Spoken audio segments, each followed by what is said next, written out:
Imagine taking this profound message of cosmic peace, this universal order, and then wrapping it up completely inside out with, I don't know, local superstitions, maybe some ethnic folklore. What happens then? Well, you end up with a faith that can look, frankly, dangerous or maybe just ridiculous or even completely hollowed out. And that really sets the stage for our deep dive today, doesn't it? It absolutely does. That's the powerful argument we found at the core of the sources you shared. We're looking into the work of Professor Mohammed Nurdosan, specifically his book, Islami Quran Dan Okumak, Reading Islam from the Quran. Right. And his main point, his thesis, seems to be this call for a kind of intellectual restoration. He wants to separate the divine, the revealed core of Islam, from all the stuff that's built up around it, human culture, tradition, centuries of interpretation or misinterpretation. Exactly. He sees it as a crucial move, maybe even necessary for survival, from what he calls the culture religion back to what he terms Quranic Islam. Okay. So where does he start? What's the immediate problem he points to? He kicks off with a pretty stark warning about what happens when we fail to make that separation. He talks about this crisis where the really fundamental religious concepts, even the concept of din, religion itself, get emptied out. They become hollow. Hollowed out. How so? He uses this specific term, tanit. It means embalming, like preserving something on the outside, but the life, the actual substance, is gone. It looks right, but it's decayed inside. Wow. That sounds serious. Not just like an academic debate, but something with real consequences. If the core ideas are empty shells, what are people actually practicing? Well, that's the problem, isn't it? According to the author, these concepts stop resembling the original divine meaning, and they twist into distortions. They're essentially being worn backward. Ah, okay. Which is why he brings up that really vivid analogy, the one referenced by the poet Mehmet Akif Ersoy, about people having reversed the garment of religion. The line, I think, goes, Dinde kırkın aynı olmuş. Ters çevirmiş giymişiz. Like wearing your coat inside out. It still covers you, sort of, but it looks, well, foolish. And the important parts are hidden. The priorities are all wrong. Exactly. That visual is key because it shows how the faith itself can be made to appear ridiculous or even, and this is crucial, dangerous, simply because its presentation and its internal focus have been flipped by human cultural input. And the root cause, he argues, is that people are getting their understanding of Islam from everywhere except the primary source. Pretty much. They read it from tradition, or superstitions, sometimes political fervor, mystical stories, folklore. All human stuff. All human production, yes. Yeah. But they don't fundamentally read the Quran itself. Now, to put a finer point on it, intellectually speaking, the source reminds us of those two historical ways of defining religion. First, there's Eldinu Munsal. That's the revealed religion, the one anchored in the divine text, the Quran. Correct. And then you have the other category, Eldinu Mubadal V Muvel. The changed, interpreted religion, or as he puts it, the culture religion, the religion of the ancestors, maybe. Precisely. And what's critical here is that this second type is defined entirely by human effort, human production, and it's always subject to change. That's the Tibadul part. So this culture religion inevitably shrinks the universal message down, makes it historical or regional or even tribal. That's the argument. Culture is, the sum of human creativity, spiritual and material. But when that human creation gets mistaken for the divine source itself, the original message just gets smothered under the weight of it all. Okay, let's unpack this. Because if these core concepts are, as you said, rotten or hollowed out, what does that imply for the absolute foundation, for Iman, for faith itself? Yeah, Dosan uses another strong analogy here, the rotten walnut. Okay. It looks perfectly fine on the outside, right? Solid shell. But you crack it open, and inside, it's just empty. Maybe worm-eaten, totally light, worthless. When concepts like Iman are like that, he says, then healthy thinking, even coherent communication about faith just becomes impossible. So how do we refill that concept? What does true faith actually require, according to this view? It's not just passive belief. It absolutely requires a synthesis, two things working together.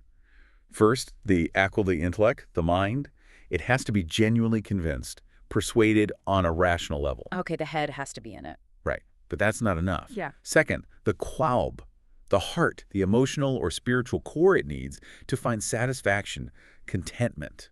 The word used is tatmin. So both your rational side and your emotional, spiritual side have to align with the truth. It needs to make sense and feel right.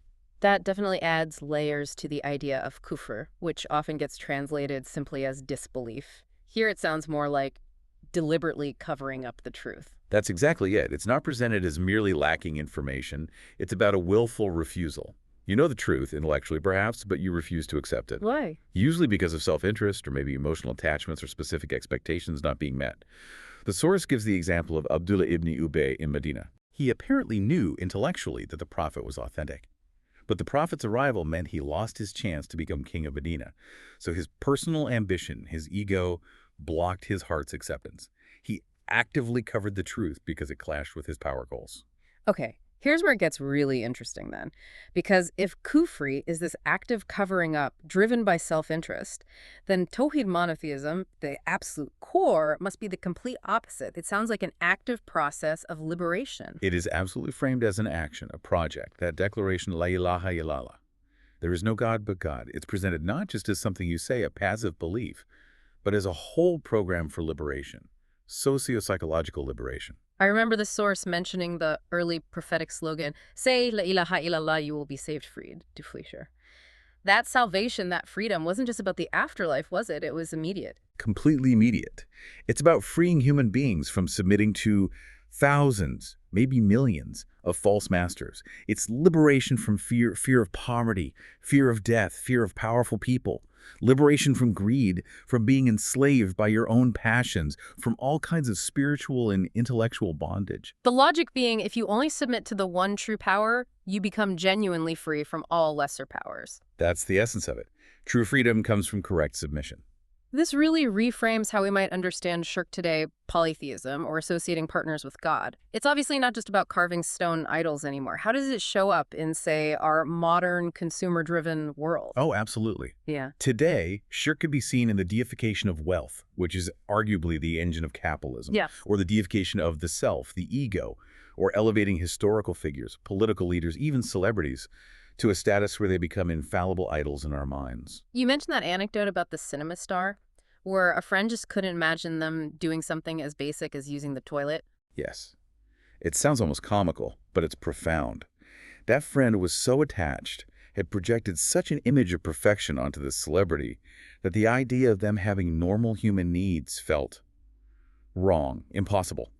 It shows that deep human tendency to want to worship perceived perfection, even in other humans. Assigning divine attributes, basically, Yeah. even if you don't consciously think of it that way. Exactly. If you see someone or something as utterly flawless, sublime, beyond criticism, you've essentially given it an attribute that belongs only to the divine. That's a form of shirk. And the key to resisting this, to staying grounded in Tawhid, seems to be the centrality of a quality intellect. The author really elevates the intellect, doesn't he? Calling it the soul of life, the spirit breathed into man by God. He does. It's identified with the Amana, the sacred trust given to humanity, the very thing that makes us the noblest of creation. But what's really critical is the emphasis the Quran places on the action of thinking. The word for intellect, aql, rarely appears in the Quran as a static noun, el-aql. It's almost always in the verb form. Yaqilan, they're using their intellect, they are reasoning, they are thinking. So it's not just about having a brain, it's about actively using it. Precisely. Having the capacity isn't enough. If you fail to exercise that rational faculty, you're actually failing to uphold that divine trust. You're letting the tool rust. So if that intellectual mechanism, that aql, is disengaged or misused, where does that take us? I assume it leads straight into this concept of jahiliya, usually translated as ignorance, but you hinted it's more complex than just lacking information. Oh, much more. It's not about not having data. The Arabic root, sehile, apparently relates to a pot boiling over, furiously, uncontrollably. Out of control. Exactly. So jahili is that state, a fundamental lack of control. It manifests as excessive, unbridled emotion, fanaticism. The text uses the word tasub.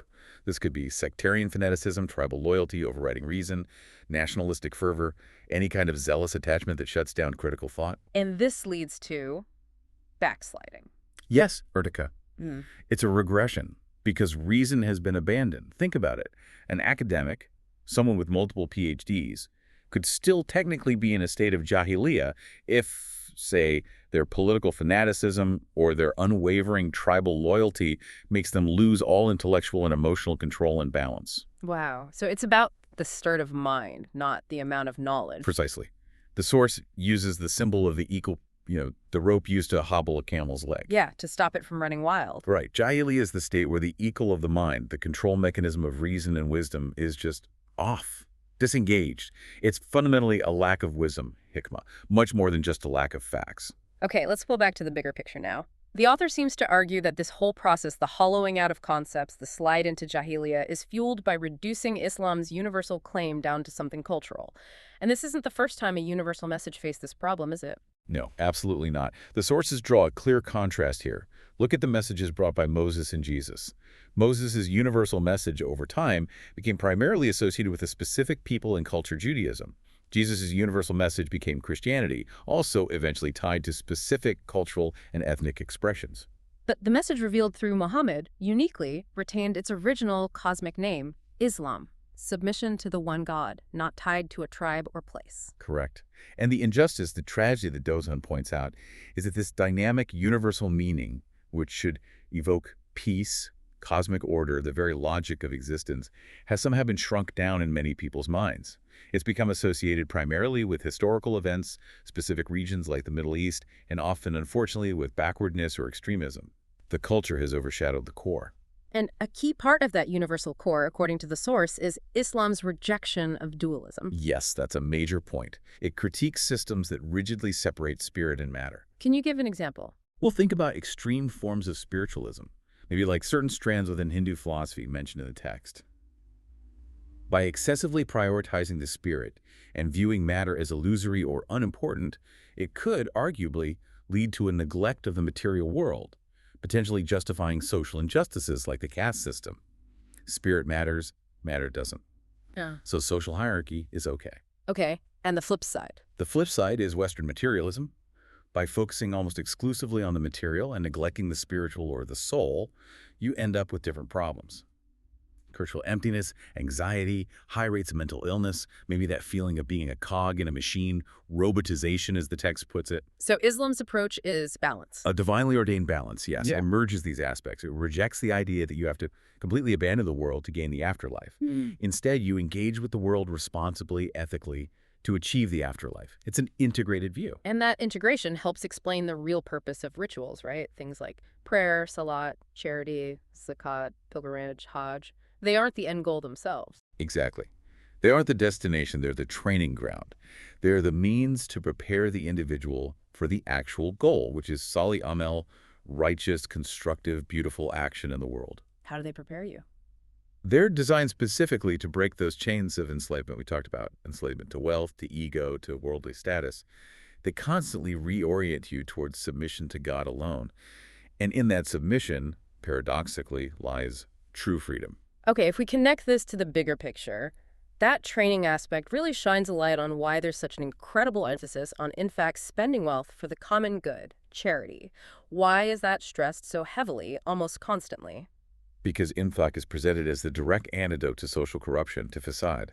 The Quran warns repeatedly about the danger of wealth concentrating in the hands of a few dears, the mutraflor, the extravagant elite, who then use it to corrupt society. So, in fact, prevents that. It's designed to cut the roots of that potential chaos. By circulating wealth, by ensuring the needs of the community are met, it prevents the kind of extreme inequality that leads to social breakdown. It protects the whole social body. The ethical action, sharing the wealth, must flow from the spiritual discipline developed through prayer and mindfulness of God. One reinforces the other. Okay, so what does this all mean? For you, the listener, trying to integrate this pretty powerful call for restoration, this deep dive really seems to show that any effort towards authentic faith has to begin with this intellectual rebuilding, a reconstruction, as the author puts it, of our most basic concepts. Absolutely. And the core message from the author comes through loud and clear. Islam, at its heart, is fundamentally about being human in San Olmec, fully human. If you are striving to be ethical, rational, compassionate, responsible, then the religious label or framework, well, it can't really protect or elevate you. It becomes just another inside-out garment. And that concept of tawhid, it's not just a statement, but this active, continuous project of freeing yourself from everything that isn't God, especially freeing yourself from fear and from your own ego. That ongoing liberation is key. Yeah. And recognizing Jahiliyyah not as mere lack of information, but as that state of being out of control, lacking wisdom, hikmah, consumed by fanaticism. Which brings us to our final provocative thought for you to mull over, something stemming directly from the critique we've explored today. Hmm. If the intellect, the akal, is consistently described in the sources as the very spirit breathed into man by God, the source of human nobility, the tool for understanding, then why, as the author observes, do we sometimes see this paralyzing debate among believers? Should we actually use our minds? Should we think? Or is that dangerous? How much sin might we incur if we engage our intellect too much? It's a profound paradox, isn't it? The implication seems to be that perhaps the highest act of faith isn't blind adherence after all, but rather the courageous, responsible exercise of that unique divine gift, the intellect itself, the very faculty that makes human life and meaningful faith possible in the first place.